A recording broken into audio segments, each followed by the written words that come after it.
প্রিয় দর্শক, আমন্ত্রণ জানাচ্ছি ইউনিভার্সাল মেডিকেল কলেজ ও হাসপাতাল নিবেদিত আসলেই সুস্থ থাকুন অনুষ্ঠানের আজকের পর্বে। আপনাদের সাথে আছি আমি ডক্টর সিফাত রহমান। প্রিয় দর্শক, কোমর ব্যথা একটি অত্যন্ত সাধারণ সমস্যা যেটি সাধারণত যে কোনো বয়সে মানুষকেই আক্রান্ত করতে পারে। কোমর ব্যথা হলে দেখা যায় আমাদের যে দৈনন্দিন কাজকর্ম তাতে ব্যাঘাত সৃষ্টি হয় এবং আমাদের জীবনযাত্রার মান কমে যায়। কোমর ব্যথার কারণ এবং চিকিৎসা সম্পর্কে যথাযথ ধারণা যদি থাকে সেক্ষেত্রে কোমর ব্যথাকে নিয়ন্ত্রণ করা বা অনেক ক্ষেত্রে প্রিভেনশন করাটা সহজ হয়ে যায়। এই বিষয়টি নিয়েই আজকের পর্বে আমরা আলোচনা করব। আর আমাদের সাথে আজকে স্টুডিওতে উপস্থিত আছেন একজন অত্যন্ত স্বনামধন্য চিকিৎসক, আমাদের আজকের আমন্ত্রিত অতিথি অধ্যাপক ডাক্তার KM তরিকুল ইসলাম, নিউরোসার্জন, ব্রেইন, নার্ভ ও স্পাইন বিশেষজ্ঞ, অধ্যাপক, নিউরোসার্জারি বিভাগ, ইউনিভার্সাল মেডিকেল কলেজ হাসপাতাল, ঢাকা। প্রিয় দর্শক, আমাদের এই আয়োজনটি সরাসরি সম্প্রচারিত হচ্ছে। আমাদেরকে ফোন করতে চাইলে টিভি স্ক্রলে যে নাম্বারটি দেখতে পাচ্ছেন সেই নাম্বারটিতে ডায়াল করতে হবে। স্যার, আপনাকে আমন্ত্রণ জানাচ্ছি। কেমন আছেন? আমি ভালো আছি, আপনি ভালো আছেন? ভালো আছি স্যার। আজকে আমরা কোমর ব্যথার কারণ, প্রতিকার, চিকিৎসা এই বিষয়গুলো নিয়ে কথা বলবো। তো শুরুতে আসলে আমাদের জানা প্রয়োজন, কোমর ব্যথা বলতে আসলে কি বোঝানো হয়? ধন্যবাদ আপনাকে। আসলে কোমর ব্যথা বলতে আমরা বোঝাই কোমরের পিছনে ব্যথা। আমাদের একটা ব্যাক আছে, ব্যাক বলতে মেরুদণ্ড যেটা, সেটা নেক থেকে, থোরাক্স থেকে শুরু করে আবার সার্ভাইকাল স্পাইন, থোরাসিক স্পাইন, লাম্বোসার্কাল, আমাদের রিব আছে, রিব থেকে আমাদের বাটক পর্যন্ত যে এরিয়া, এই এরিয়ায় যদি কোনো কারণে ব্যথা হয় সেটাকে কোমর ব্যথা বলা হয়। আমরা তো বলছি যে লো ব্যাক পেন, অর্থাৎ আমাদের যে নিচের অংশে ব্যথাটা হয়। জি, নিচের অংশে ব্যথাটা। আচ্ছা, কমনলি কি কি কারণে কোমর ব্যথা হতে পারে? অনেক কারণে কোমর ব্যথা হইতে পারে, তার ভিতর মেইনলি মেকানিক্যাল কারণে বেশি হয়। যেমন আমাদের মাসেল থাকে, লিগামেন্ট থাকে, এগুলো যদি কোনো কারণে স্ট্রেন হয় সেই কারণে কোমর ব্যথা হইতে পারে। আর PLIDর কারণে কোমর ব্যথা হইতে পারে। আমাদের হাড় সরে যায়, একটা থেকে আরেকটা স্লিপ করে চলে যায়, সে কারণে আমরা স্পন্ডাইলোলিস্থেসিস বলি, ওই কারণে কোমর ব্যথা হইতে পারে। তারপরে ক্যানেল স্টোনোসিসের কারণে কোমর ব্যথা হইতে পারে। অন্য কারণে আমাদের যদি কোনো অ্যাক্সিডেন্ট হয়, ফ্র্যাকচার হয় কোনো ভার্টিব্রাতে, এই যে ভার্টিব্রা দেখা যাচ্ছে এখানে ফ্র্যাকচার হইলে কোমর ব্যথা হইতে পারে। ইনফেকশন হইলে হইতে পারে, ম্যালিগন্যান্সি, ক্যান্সার হইলে কোমর ব্যথা হইতে পারে। আচ্ছা স্যার, কাদের মধ্যে কোমর ব্যথার প্রবণতাটা বেশি? কোমর ব্যথা সাধারণত বেশি হয় আমাদের দেখা যায় আফটার 40 ইয়ার্স অফ এজে বেশি হয়, এবং যারা হেভি ওয়েট লিফটিং করে, যারা ভারী কাজ করেন, ওনাদের দেখা যায় বেশি হয়। যারা ড্রাইভিং করেন তাদের বেশি হয়। যারা পশ্চার মেনটেন না করে, যেমন আমরা অনেক সময় অফিসিয়াল জব করি, দেখা যায় যে আমরা আমাদের পশ্চার মেনটেন করতে পারতেছি না, আমাদের স্ট্রেট বসার কথা, আমাদের স্ক্রিন কম্পিউটারে যখন কাজ করি ওটা আমাদের আই লেভেলে থাকার কথা, পশ্চার মেনটেন না করলে দেখা যায় আমাদের এই কোমর ব্যথাটা বেশি হয়। কোমর ব্যথা নিয়ে যখন রোগীরা আপনাদের কাছে আসে, তারা সাধারণত কমপ্লেইনটা কিভাবে করেন? ব্যথার ধরনটা কেমন হয় আসলে? এটা ভেরি করে। কোনো সময় মাইল্ড, অল্প পরিমাণ কোমর ব্যথা হইতে পারে, কোনো সময় সিভিয়ার কোমর ব্যথা হইতে পারে। এটা ডিপেন্ড করে কি কারণে তার কোমর ব্যথা হয়েছে, তার উপর ডিপেন্ড করে। আচ্ছা, কারণ ভেদে নির্ভর করে যে ব্যথার ধরনটা কেমন হবে। তো কমনলি যদি আমরা চিন্তা করি যে PLID সমস্যা নিয়ে আপনাদের কাছে রোগীরা বেশি আসে, তো PLIDর ক্ষেত্রে কোমর ব্যথাটা কেমন হয়ে থাকে? PLIDর ক্ষেত্রে কোমর ব্যথা তার লোয়ার ব্যাকে থাকে, অনেক সময় অল্প পরিমাণে, অনেক সময় সিভিয়ার হয়। এটা ডিপেন্ড করে।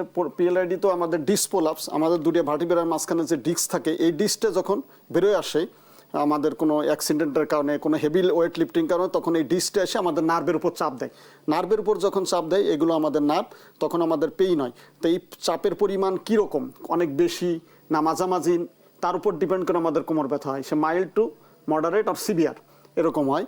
তখন এটা আবার এই কোমর ব্যথার সঙ্গে সঙ্গে আমাদের পায়ে ব্যথা যায়। নার্ভ রুটে যখন কম্প্রেশন হয় নার্ভের উপর, তো আমাদের ব্যথাটা পায়ে যায়, যেটাকে আমরা মেডিকেল ভাষায় সায়াটিকা বলি। তো এইভাবে পেশেন্ট করে।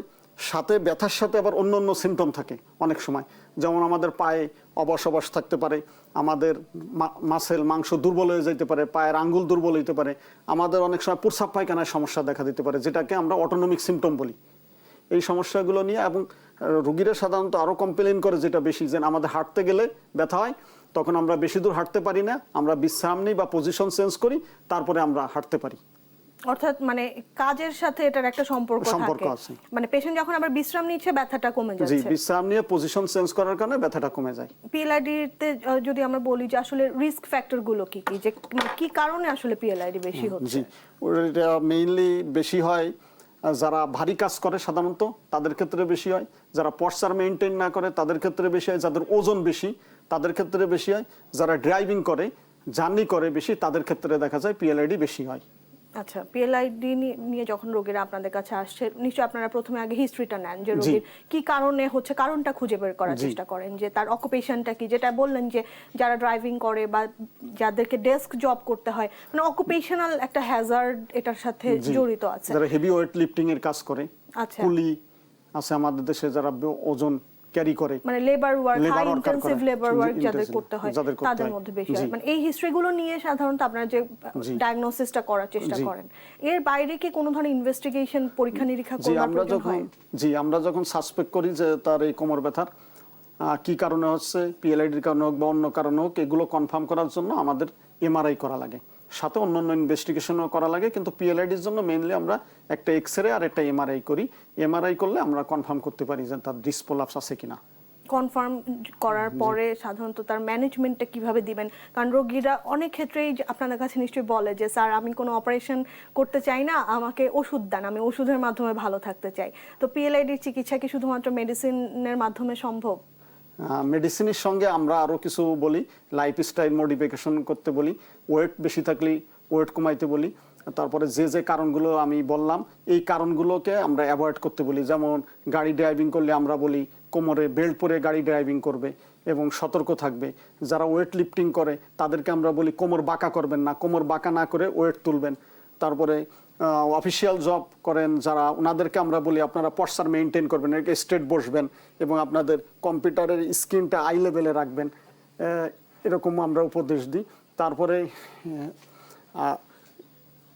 আর আমরা কিছু ফিজিওথেরাপিও দিই, ফিজিওথেরাপিস্টের কাছে আমরা পাঠাই ফিজিওথেরাপি দেওয়ার জন্য।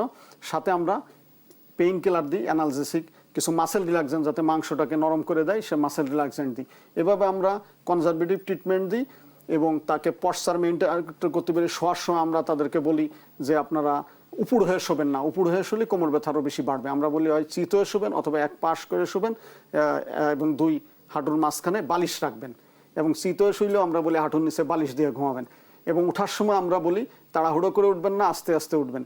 তাহলে আমরা পেইন কিলার দিব, মাসেল রিল্যাক্সেন্ট দিব, আমরা লাইফস্টাইল মডিফিকেশনের কথা বলবো, আমরা ফিজিওথেরাপিস্টের কাছে পাঠাবো, ওনারা ফিজিওথেরাপি দেবে। সাধারণত দেখা যায় 90 to 95% পেশেন্ট এই কনজারভেটিভ ম্যানেজমেন্টে ভালো হয়ে যায়। আচ্ছা, সাধারণত তাদেরকে আবার আপনারা ফলো আপ করেন? ফলো আপ করি আমরা। কতদিন পরে তারা আপনাদের কাছে? আমরা তাদেরকে আবার বলি সিভিআরটি হিসেবে বলি 2 সপ্তাহ পরে আসেন বা 1 মাস পরে আসেন, ফলো আপ করেন। যদি বেশি সিভিয়ার হয় তাহলে অনেক সময় 1 সপ্তাহ পরে বলি। পেশেন্টের কন্ডিশন বুঝে আমরা ফলো আপ দিই।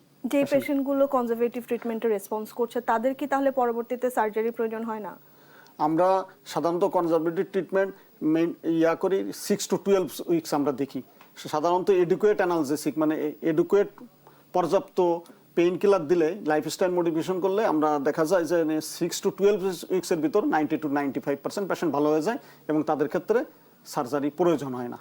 আচ্ছা, সার্জারি ইন্ডিকেশনটা তাহলে সার্জারি ইন্ডিকেশন আমরা করি যাদের এই কনজারভেটিভ ট্রিটমেন্টটা ফেল করলো, রেসপন্স করলো না, তারপরে যাদের আমরা দেখি যে নিউরোলজিক্যাল ডেফিসিট অর্থাৎ পায়ের আঙ্গুলে দুর্বলতা আসছে, তখন আমরা সার্জারি করি। যদি দেখি যে এই পর্যায়ে আমরা একটি ফোন কল নিব, আমাদের সাথে একজন দর্শক অপেক্ষা করছেন। জি। হ্যালো দর্শক, আসসালামু আলাইকুম। হ্যালো। ওয়ালাইকুম আসসালাম। জি, আপনার নাম বলে আপনার প্রশ্নটি করুন এবং টেলিভিশনের ভলিউম কমিয়ে আমাদেরকে প্রশ্নটি করতে হবে। আমার নাম মোহাম্মদ শাহিন আলম, আমি কুষ্টিয়া থেকে বলছি। দর্শক, আপনার টেলিভিশনের ভলিউম কমিয়ে আমাদেরকে প্রশ্নটি করুন। আমার নাম মোহাম্মদ শাহিন আলম, আমি কুষ্টিয়া থেকে বলছি। আমার বয়স 40, আমার আছে পেনাইটিস, 4 বছর হলে সমস্যা। তো এই অপারেশন এখন ডাক্তার বলছে 80% ডিস্ক, কিন্তু আমার ওষুধ খালেও আর ব্যথা ম্যাথা যাচ্ছে না। আমি খুব কষ্টে আছি, পা আমা অবাজ ধরে থাকে, আমি শুইতে পারি না, হাঁটু গিরি ড্যামেজ হয়ে যাচ্ছে, আমার খুব সমস্যা। স্যার এই বিষয়ে কি করবো? অপারেশন তো ডাক্তার বলছে নাট বল্টু মারা লাগবে, 2টা ডিস্ক 4 আর 5, এই 2টা ডিস্ক কেটে ফেলেতে বলে নাট বল্টু মারবে। এতে কি সমস্যা? কি অপারেশন করলে ভালো হবো না এভাবেই থাকবো? এবার বুঝতে পারছি না স্যার। দর্শক আপনাকে ধন্যবাদ স্যার। ধন্যবাদ আপনাকে সুন্দর কোশ্চেন করার জন্য। আসলে আপনার ডিসপোলাপস বলছেন L4 L5 লেভেলে, এখানে ডিসপোলাপস আছে যেটা আপনার ডেইলি লাইফ অ্যাক্টিভিটিস হ্যাম্পার করতেছে, আপনার কথা শুনে আমি বুঝতে পারলাম।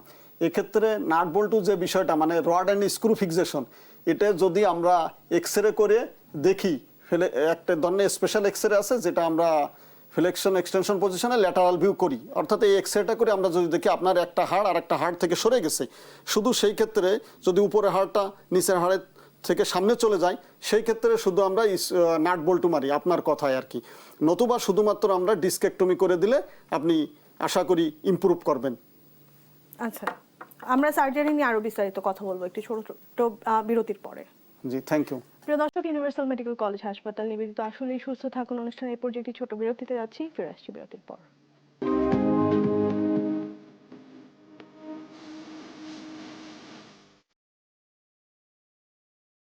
বিরতি শেষে আবার আমন্ত্রণ জানাচ্ছি ইউনিভার্সাল মেডিকেল কলেজ হাসপাতাল নিবেদিত আসলেই সুস্থ থাকুন অনুষ্ঠানে। আজকের পর্বে আমরা কোমর ব্যথার কারণ, প্রতিকার এবং চিকিৎসা বিষয়ে কথা বলছি। আর এই বিষয়টি নিয়ে কথা বলার জন্য স্টুডিওতে আজকে আমাদের সাথে উপস্থিত আছেন অধ্যাপক ডাক্তার KM তারিকুল ইসলাম, নিউরোসার্জন, ব্রেইন নার্ভ ও স্পাইন বিশেষজ্ঞ, অধ্যাপক নিউরোসার্জারি বিভাগ, ইউনিভার্সাল মেডিকেল কলেজ হাসপাতাল, ঢাকা। প্রিয় দর্শক, আমাদের এই আয়োজনটি সরাসরি সম্প্রচারিত হচ্ছে। আমাদেরকে ফোন করতে চাইলে টিভি স্ক্রলে দেখানো নম্বরে ডায়াল করতে হবে। স্যার, বিরতি শেষে আবার আমন্ত্রণ জানাচ্ছি। আপনি PLID-র যে সার্জারি সেটার ইন্ডিকেশন বলছিলেন যে কোন কোন রোগীর ক্ষেত্রে আসলে সার্জারি করাটা বাধ্যতামূলক। PLID-র পেশেন্ট যদি কনজারভেটিভ ট্রিটমেন্ট ফেল করে, আমরা এডুকেট কনজারভেটিভ ট্রিটমেন্ট দিলে, ফেল করলে আমরা একটা নির্দিষ্ট সময় পরে, সাধারণত 6 to 12 উইকস পরে সার্জারি করি। আর একটা হচ্ছে কিছু রেড ফ্ল্যাগ সাইন আছে PLID-তে, যেরকম পেশেন্টের যদি ফোকাল নিউরোলজিক্যাল ডেফিসিট, যেটা আপনার ওই পা গ্রেড টো যদি উইক হয় অথবা পা যদি দুর্বল হয়ে যায়, যেটাকে বলা হয় উইকনেস অফ দি লিম্বস, সেক্ষেত্রে যদি প্রস্রাব পায়খানায় সমস্যা দেখা দেয়, বাইল ব্লাডার ডিসফাংশন বলা হয়, সেই ক্ষেত্রে করি। অনেক সময় পায়খানা রাস্তার চারপাশে অবাস ভাব লাগে, সে সমস্ত ক্ষেত্রে আমরা ইমিডিয়েট সার্জারি করতে বলি 24 ঘন্টার ভিতর। সেক্ষেত্রে সার্জারি করা ভালো, রেজাল্ট ভালো হয়, রিকভারি ভালো হয়। অনেক সময় তো পেশেন্টরা বলে যে স্যার আমার তো ব্যথাটা পায়ে হচ্ছে, তাহলে কেন আমার কোমরে সার্জারি করতে হবে? ধন্যবাদ আপনাকে সুন্দর কোশ্চেন করার জন্য। এটা সম্মুখীন আমরা প্রায় আসলে দেখেন, আমরা এখানে ইলেকট্রিক সুইচ লাইট জ্বলে আপনার অন্য জায়গায়, ঠিক একইভাবে আমাদের নার্ভগুলো আসে, এই যে নার্ভগুলো আসতেছে এইখান থেকে, এই নার্ভগুলো এই যে লাম্বোস্যাক্রাল প্লেক্সাস বলে, এগুলো লাম্বারের নার্ভ রুট, আর এগুলো স্যাক্রাল নার্ভ। এই নার্ভ রুটগুলো আবার নিচে যে আমাদের পায়ে সাপ্লাই দেয়।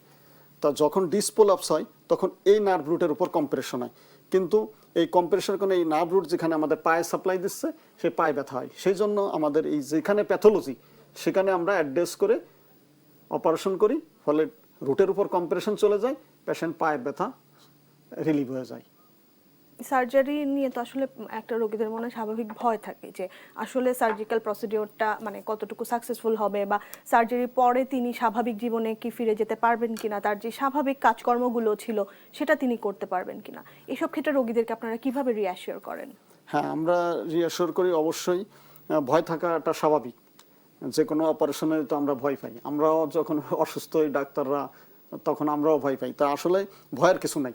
আমরা যদি ঠিকমতো ইন্ডিকেশন থাকে যে সার্জারি এখানে লাগবে, এবং ঠিক প্রপার ডাক্তারের কাছে যে যদি আমরা অপারেশন করাই, তাহলে অবশ্যই উনি রিকভার করবেন এবং ডেইলি লাইফ, নর্মাল লাইফ অ্যাক্টিভিটিসে ফিরে যেতে পারবেন।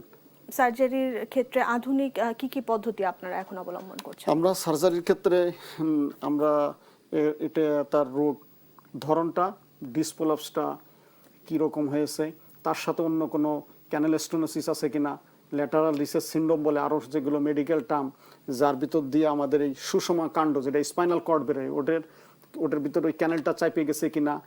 তারপরে এর পাশে আমাদের লিগামেন্ট থাকে, এই জয়েন্টের ভিতরে ফ্যাসেট জয়েন্টের লিগামেন্টাম ফ্লাবাম থাকে, এগুলো এখানে থাকে, এগুলো হাইপারট্রফি হয়েছে কিনা, এরকম অনেক কিছু দেখে আমরা সিদ্ধান্ত নিই যে আমরা কোন পদ্ধতিতে অপারেশন করবো। যেমন আধুনিক পদ্ধতি বলতে যেমন বোঝা যায় মিনিমালি ইনভেসিভ, যেমন এন্ডোস্কোপিক্যালি বা টিবুলার ডিস্কেক্টমি এভাবে করা যায় কিনা।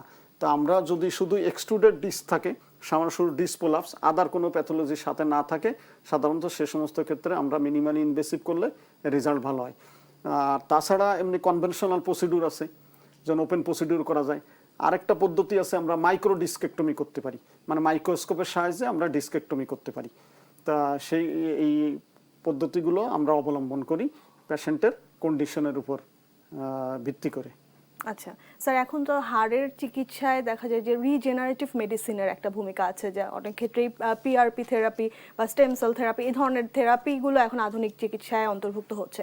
তো এই পিএলআইডির ক্ষেত্রে কি পিআরপির কোনো ভূমিকা আছে? না, আমাদের এই পিএলআইডির ক্ষেত্রে আমরা ওরকম মানে রিজেনারেশনের কোনো এখানে কোনো সুযোগ নেই। আচ্ছা, তো যদি এমন হয় যে ডিস্কের মাঝখানে যেই জেলটা থাকে, যেটা আসলে আমাদের ডিস্কটাকে ফাংশনাল রাখে, সেটা যদি শুকিয়ে যায়, সেটা কি আবার নতুন করে রিজেনারেশনের কোনো সুযোগ আছে? না, ওটা হচ্ছে কি ডিস্কের মাঝখানে আমাদের এখানে দুটো পার্ট থাকে, একটা অ্যানুলাস ফাইব্রোসাস আর নিউক্লিয়াস পালপোসাস, যেটা আমরা পড়ছি। যখন কোনো কারণে ট্রমা, বিভিন্ন কারণে বা কনজেনিটালি অ্যানুলাস ফাইব্রোসটা হলো ক্যাপসুল ফাইব্রোসাসটা, ওটা কোনো কারণে টিয়ার হয়, তখন আমাদের কোনো হেভি ওয়েট লিফটিং এর সময় অথবা আমরা গাড়ি ড্রাইভের সময়, অ্যাক্সিডেন্টের সময় দেখা যায় নিউক্লিয়াস পালপোসাসটা বেরোয় আসলে আমার নার্ভ রুটের পর কম্প্রেশন দেয়। কিন্তু অনেক সময় আমরা যখন কনজারভেটিভ ট্রিটমেন্ট দিই, educate base stress, weight lifting এগুলো করি, তখন দেখা যায় ওই যে ডিসপোলাপস যেটা বেরোয় আসছিল ওটা আবার ভিতরে ঢুকে যায়। এটা বাইরে বেরোয় আসা এবং ভিতরে ঢুকে যায়, এটার ভিতর আসছে এবং জায়গা মতো পজিশনে থাকে, এটার সঙ্গে রিলেশন আছে আমাদের কম্পেলিনগুলো। তো এটা এখানে রিজেনারেশন হয় না, এখানে ডিজেনারেশন হয়। ডিস্কের অনেক সময় আমাদের ডিজেনারেশন হয়, ওয়ার অ্যান্ড টিয়ার বলা হয়, যেটা আমাদের বয়সের সাথে সাথে হয়। এই ডিজেনারেশন হয়ে গেলে তখন এই ভিতরে নিউক্লিয়াস পালপোসাসটা বেরোয় আসলে আমাদের সিমটমগুলো দেখা দেয়। পিএলআইডি রোগীকে অপারেশন করা হলে পরবর্তীতে তার লাইফস্টাইলটা কেমন হওয়া প্রয়োজন? জি, লাইফস্টাইল আমরা তার অকুপেশন হিসেবে আমরা ওনাদেরকে অ্যাডভাইস করে থাকি যে আপনারা লাইফস্টাইল কিভাবে মডিফিকেশন করবেন। যেমন ড্রাইভিং যদি কেউ করে থাকেন, অকুপেশন যদি ড্রাইভার হয়, তাদেরকে আমরা বলি যে আপনারা ওই যখন কমফোর্টেবল ফিল করবেন অপারেশনের পরে, পেইন চলে যাবে, তার আপনারা 3 থেকে 6 মাস পরে আপনার লাম্বার কোরসেট ব্যবহার করে ড্রাইভিং করবেন। বেটার হচ্ছে এই অকুপেশনটা চেঞ্জ করতে পারলে ভালো হয়। যেমন অফিসিয়াল পারসন যদি আমরা বলি পশ্চার মেনটেন করবেন, আপনি পশ্চারে স্ট্রেট বসবেন, লাম্বার কোরসেট ইউজ করবেন, স্কিনকে একদম আই লেভেলে রাখবেন। তারপরে আমরা শোয়ার, চলাফেরা, ওয়াকিং, শোয়া থেকে উঠা, এগুলোরও আমরা লাইভ বলে দিই কিভাবে উঠবেন, কিভাবে শুবেন, এই পশ্চারগুলো মেনটেন করতে আমরা বলি। আর ওয়েট লিফটিং এর সময় আমরা বলে দিই যে আপনারা যখন ওয়েট লিফটিং করবেন তখন আপনার স্ট্রেট, আপনার স্পাইনটাকে স্ট্রেট রেখে আপনারা ওয়েটটা তুলবেন।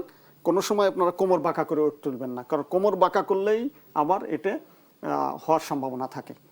আমাদের সাথে আরেকজন দর্শক আছে, আমরা ফোন কলটি নিয়ে আসছি। হ্যালো দর্শক, আসসালামু আলাইকুম। হ্যালো, ওয়ালাইকুম আসসালাম। আপনার নাম বলে প্রশ্নটি করুন। আমার নাম হচ্ছে মামুন, বাসা পাবনা সদরে। স্যারের কাছে জানতে চাচ্ছিলাম, স্যার আমার ওই যে হঠাৎ করে হাঁটুতে অনেক পেইন উঠেছিল, তারপরে রোলাক্স 60 ইনজেকশন নিয়ে ওইটা ঠিক হয়েছে। তারপরে আপনার 1-1.5 বছর পরে হিপ জয়েন্ট একটা ইনজুরি হয়, সেটাও আল্লাহ দিলে পরে বর্তমানে এখন ভালো হয়েছে। এখন ওঠা চলাফেরা, দৌড়ানো বা ভারী কোনো জিনিস তোলাই প্রবলেম হয় না, কিন্তু ব্যাক পেইনটা হয়, সঙ্গে একটু ঘাড়ও পেইন করে অতিরিক্ত, যে শুইলে পরে। আর বর্তমান আগে ছিল হচ্ছে 2.5 লক্ষর উপরে প্লেটলেট, কিন্তু বর্তমান আমি একটা অ্যাক্সিডেন্টও হয়েছিলাম 1.5 বছর আগে, ওখানে আমার ব্লাড অনেক চলে গেছিল।